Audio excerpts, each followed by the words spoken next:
Welcome to Connecting Africa, the show that highlights the leaders and trailblazers connecting the continent through business. I'm Eleni Jakas. From airports to airlines, this month we're looking at all things aviation. When it comes to the airline market, Africa has massive potential. With its population of around 1.4 billion people, it accounts for almost 17% of the world's population. But it only has under 4% of the global air market, according to a 2018 report by the Single African Air Transport Market. Now, industry leaders aim to change that. In Casablanca, they came together recently to see how they can get more flights in the air and how to boost intra-African trade by increasing freight traffic. They've come from all over the continent. The destination? Casablanca, Morocco. It's playing host to the continent's first Aerospace Forum, a one-day conference where Africa's aviation leaders are gathered to thrash out some of its biggest issues. People are not connected. People don't have access the way they should to neighboring villages or cities, even countries. That's the biggest challenge we have with the African aviation. The continent is huge, it's vast, but it's difficult and unpredictable. In many parts of Africa, the aviation sector is still in its infancy. With poor airport infrastructure and a fragmented network of routes, even getting here posed a massive challenge for many. I live, in fact, in Nairobi, in Kenya. I had to fly Nairobi via Addis to go to Bamako in Mali, and then to connect on another airline from Bamako to Casablanca. How did you get here from Kigali? Very interesting question. Took Rwanda to Brussels, and then from Brussels to Casablanca. By global standards, Africa's aviation sector is underdeveloped. To get Africa truly connected over the next few decades, massive investment in new airports, planes, and a vast network of new routes are required. In Kigali, Rwanda, a new $2 billion airport is being built with ambitions for it to become a major hub for travel and trade on the continent. It's a massive construction site. Huge mounds of earth being dug in preparation for a new state-of-the-art international airport. The major works happening right now is all the earth movement. Because Rwanda is very hilly, so we need to make a flat platform for the runway and the passenger terminal building. So most of the works that are going on is earthworks. And we're also doing some of the civil works like the runway and taxiway, and all the associated infrastructure works like drainage. From construction workers, So we've got a lot to finish here. to engineers, to architects, more than 1,500 people are currently working at the site.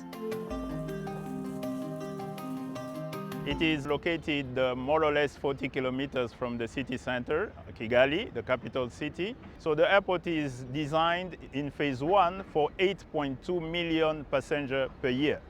So you understand that all the facilities has to be developed according to that number. And in phase 2, the subsequent development will be for 14.2 million. So we will have to almost double the capacity of the new international airport.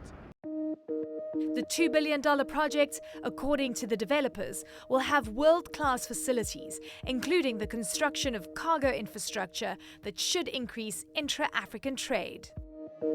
It's a project really of a big change and a big magnitude. We will have more than 20 buildings in this area. It's actually provided with all the modern facilities, terminal building, but the game changer as well compared to what we've been doing so far is that we will have a dedicated cargo terminal to accommodate more than 150,000 tons per year of goods. And we are going to increase this traffic of goods in parallel to the traffic of passengers. Slated to open in late 2026, the new Kigali International Airport will be majority owned by the Middle East Qatar Airways. I'm amazed. It's like a dream coming true to see also the impact and the magnitude of this project to the population. The main objective of this airport is basically to make sure that Rwanda becomes an African hub where everyone will be transiting either for tourism but also for business and different industries. The impact will be significant for the region and for the country as well. An exciting new development there that is sure to have a major impact for the continent's aviation sector. And when we come back, we meet the CEO of Rwanda Air on her ambitious plans for the airline.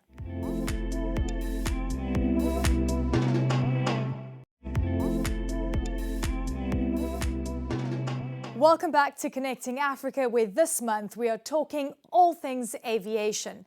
From the construction of a new airport in Rwanda to exciting new developments for the country's airline. In Casablanca, I sat down with the CEO of Rwanda Air to talk about her big, ambitious plans for the airline and how one major international carrier is about to take a stake in its future. Rwanda has been operating for the last 20 years. We're still a small airline, but very ambitious, very similar to the country. Rwanda is a very ambitious, a small country, but very ambitious. We currently have a fleet of 12 aircraft going on. We're about to acquire another aircraft within the next few weeks. We're looking at doubling our fleet within the next 5 years. We're operating to 25 destinations now. Unfortunately, we had to shrink during the pandemic, but now we're rebuilding our network. And we're very optimistic about what the future holds as well. Tell me about what you plan to bring with the new airport. The new airport is going to be very exciting. It's a much bigger airport, which gives Rwanda the potential to really grow. The majority shareholder of the airport is Qatar. They own 60% of the airport, and for the airline, we're in advanced stages with Qatar as well for them to take on 49% stake in the airline. So that gives us really good potential to grow and create a strong hub, making Kigali a strong hub within Africa. So we're excited about that. The first phase will have the capacity of about 7 million passengers, and 7 more in the next phase. So the potential is huge. Kenya, they're doing the same, something very similar, right? They see themselves as a hub. They've got a lot of connecting flights across the continent. Ethiopian Airlines doing the same. Is there enough space for all of you? I believe there is. Yeah? I believe there is. And there's also potential to partner with each other, which is another way we can really serve the continent, is really working together as opposed to going head to head. We are very open to partnering with different airlines, and I believe the potential is huge for all of us. Qatar going to be investing in Rwanda Air. So how is that going to play out? It will be a joint venture. They'll take 49% stake of the airline, but we're already working together from a commercial perspective. We have a very extensive code-share arrangement which came into effect last year, which gives us access to over 65 points. We're looking to build a very strong airline within the African continent. The biggest and the best, is that what you want to? Well, is that your ambition? Why not? We're looking forward to that. We want to build a world-class airline and really serve our customers the best way we can. One of the biggest issues that you and I have been discussing, travel across the continent is really difficult. There aren't enough routes connecting everyone. Absolutely. That's the biggest challenge we have with the African aviation. The continent is huge, it's vast, but it's difficult and unpredictable traveling. And it's expensive, right? And it's extremely expensive. The routes have to be economically viable, and you need to have enough traffic. Absolutely. To be able to do that. Absolutely. And what's making it more challenging is just the conditions of operating within the African continent. It's so much more, the cost of operations is so much more, whether it's airport fees, whether it's ground handling, parking, overflight, everything is much more expensive, sometimes up to 50% more than in the Middle East and Europe, which makes the ticket prices even more expensive and makes the routes unviable. How do we bring those prices down? I think the main reason that really can help tap into the full potential of African aviation is, number one, looking at we're currently operating on highly restrictive bilateral air service agreements, which makes it very difficult to open routes. The buses spell out the frequencies that you can operate, the type of equipment that you can operate, the points of entry that you should enter. So which is why we're all advocating for the single African air transport market. For SATM, it's really opening up our skies, allowing airlines to fly wherever they want to fly, at whatever points, whatever frequencies they want to do, whatever aircraft type they want to use, and really allowing airlines to quickly open up new routes. So in order to fully penetrate the African market. The potential is huge. We account for 16% of the world population. By 2030, African youth will constitute 42% of global youth. So those are very, very encouraging numbers that we really need to leverage. And I believe with the open skies, we'll be able to rapidly roll out new routes, expand our networks as quickly as possible. You're going to be the first African and first female chair of the IATA Board of Governors in just a few months. Yes. How are you preparing for this position? I really want to shed light on the issue of diversity within the aviation industry. We really can't leverage and fully realize our potential, not only in the African continent, but the entire industry when we exclude 50% of the population. I'd really like to see that being driven forward. And I really want to shed a light on the potential of African aviation. When we come back, we talk to the CEO of Kenya Airways on the role that the African Continental Free Trade Agreement could play in boosting passenger and freight traffic on the continent.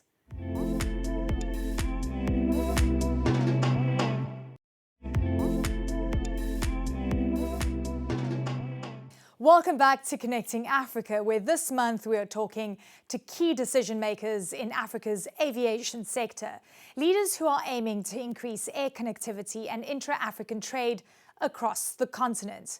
Kenya Airways CEO Allan Kilavuka is one such leader who is seeing big opportunities for increased trade across Africa, thanks to implementation of the African Continental Free Trade Area. Allan, great to see you. My first question, how did you get here from Nairobi? Long trip. Yeah? Flew into Paris and then flew down from Paris to Casablanca. That took me 8 plus 3 hours, 11 hours to be here, and 1.5 days. Why do you think that is? Commercially, it doesn't make economic sense right now to fly into those places. So there's not enough traffic moving from south to north and north to south. And not enough goods being traded between Sub-Saharan Africa and North Africa. But that, I believe, is about to change because of the Africa Continental Free Trade Area, which now, first of all, will give access to goods and also allow for more freedom of movement for people from both sides. The Continental Free Trade Area creating so much excitement, but it's all about implementation. Yeah. How are you guys pricing the potential of growth between Morocco, North African countries and the rest of the continent? The estimate is that trade is going to increase by about 52%, okay? Particularly goods, moving of goods from one place to another. And so is the economies of the people going to move. Now, part of the problem is even access in terms of allowing people to move into countries. So you're expected to have visas to begin with. So one of the things we need to do is to free up the movement of people, and then together with the Africa Continental Free Trade Area, which allows access, so it eliminates tariffs and other non-tariff barriers, then it allows for more trade to happen.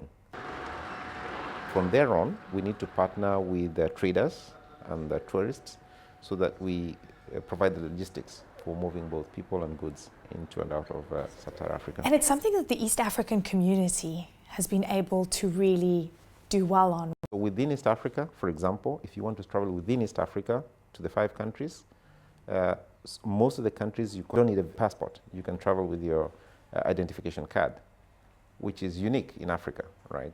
Not many places in Africa you can go with your identity card. But over and above that as well is just even foreigners coming into the country. For example, if you want to come into East Africa, you can get one visa to travel across East Africa. So that helps as well, give East Africa access. In a way, you're sort of the microcosm of what it could look like on the continent in terms of free movement of people.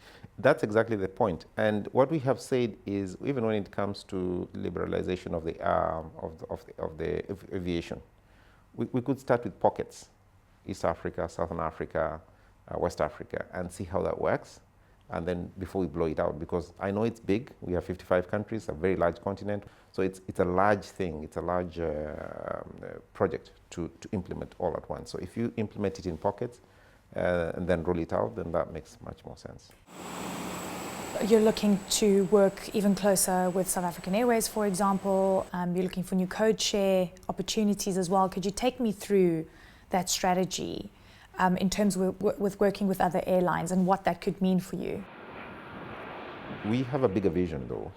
So the Africa market, the African aviation market, is very fragmented. You have so many, 55 countries, we have so many airlines in the continent. Most of them are not viable, that truth be told. The solution to that is to consolidate, right? Just like that has happened in Europe, it happened in the US, happened in Asia. We need to consolidate so that you create bigger entities which are more economical from a scale perspective, and they can respond to high costs. They can, together talk to suppliers and get more bargains when it comes to purchases, so bring down the unit cost of operation. In addition, because of scale, they can then open up the African continent a lot more. So you're talking consolidation basically in the industry? So that is the discussion we've been having with South African Airways. How do we consolidate? And not just South African Airways, it's African countries as well. So my agenda as a person, and we as an airline, is really how do we make aviation more viable in Africa? One way of doing it, and I'm completely convinced, is you have to consolidate the industry. The fragmented state at which we are in is not going to make it. When we come back, we take a closer look at the Single African Air Transport Market, or SATM, a 2018 proposal to create a single market for air transport on the continent.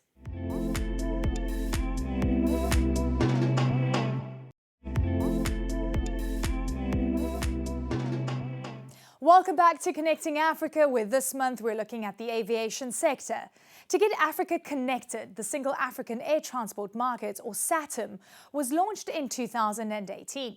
According to a 2022 progress report, it aims to create a single market for air transport in Africa, which would allow for the free movement of people, goods and services across the continent. But so far, only 35 of the 55 countries across Africa have signed up. If implemented, the report finds that it could lead to more flights, better connections, lower airfares and increased intra-African trade. One person involved in getting SATM implemented is the Secretary General of the African Airlines Association, Abderahmane Berthé. The Single African Air Transport Market is the continuation of the Yamoussoukro Declaration, which was in 1988. Can you imagine? Yesterday. And, and then after, we had the decision of Yamoussoukro in 1998, trying to speed up the declaration. It was not working very well. So in 2018, the head of states has decided to launch the Single African Air Transport Market. The objective is to implement the Yamoussoukro decision. So it took 30 years? Yes. The Yamoussoukro decision aims to liberalize the air transport within the continent in terms of traffic rights, in terms of access to markets, capacity offered by airlines. So since 2018, all the stakeholders of the industry are working to make it happen. Liberalization is not an easy subject. Even in other regions of the world, it took a lot of time. So we are working on it. What is missing and sometimes is willing of states to really implement it. Tell me what the actual objectives are, what a single market would look like. What it will achieve, it's to facilitate the access to market, because for any business, if you don't have access to market, you cannot grow. So this is important. For me, it will really improve connectivity. And also, let us talk about affordability of air transport for African citizens, because SATM is not only about connectivity, we need also to make sure that the environment is enabling the development of air transport, and the ticket fares airlines are requesting are affordable for African citizens. When I talk about SATAM, I want to talk also about the African Continental Free Trade Area. This also is a project launched the same year in 2018 by the African Union, and is complementary with SATAM, because African states are not trading between themselves in reality. The level of trade is 20% currently. If you look at other regions in Asia or in Europe, the intra-trade is more than 50%. So this project aims to develop the trade on the continent, and it will also boost the air traffic. Where are we with implementation? For the implementation, we have 35 states which have signed it so far. And since 2018, we had also 21 states which have signed what we call Memorandum of Implementation, meaning when we sign the memorandum, all your air service agreement, you will revise them to put them in compliance with Yamoussoukro decisions. However, they have also signed that, and African Union made a study, and we realized that 2/3 of the air service agreements are not yet in compliance with Yamoussoukro decisions. So ratification hasn't truly happened? Yes. Some states are really implementing, applying it. Most states in the West and Central Africa, maybe because they don't have strong airlines and the traffic is low. So what's worrying you the most with SATAM? What is worrying you the most? What is worrying me today is the willingness of states and also the readiness. You need to be willing and to be ready, because there are some requirements because there are 6 or 7 pillars of SATAM. For example, one is the level of safety of the country. So when you talk about the safety, for example, you have the ICAO standards. Still some states at the oversight level or at airline level, the safety level is low. So there are some requirements. So it's important that all states be at a good level to reach that requirement to enable implementation of SATAM. And that's it for this month's Connecting Africa. If you want to know more about the subjects we cover on this program, you can check out our website. Until next month, from me, Eleni Jakas, let's keep on connecting.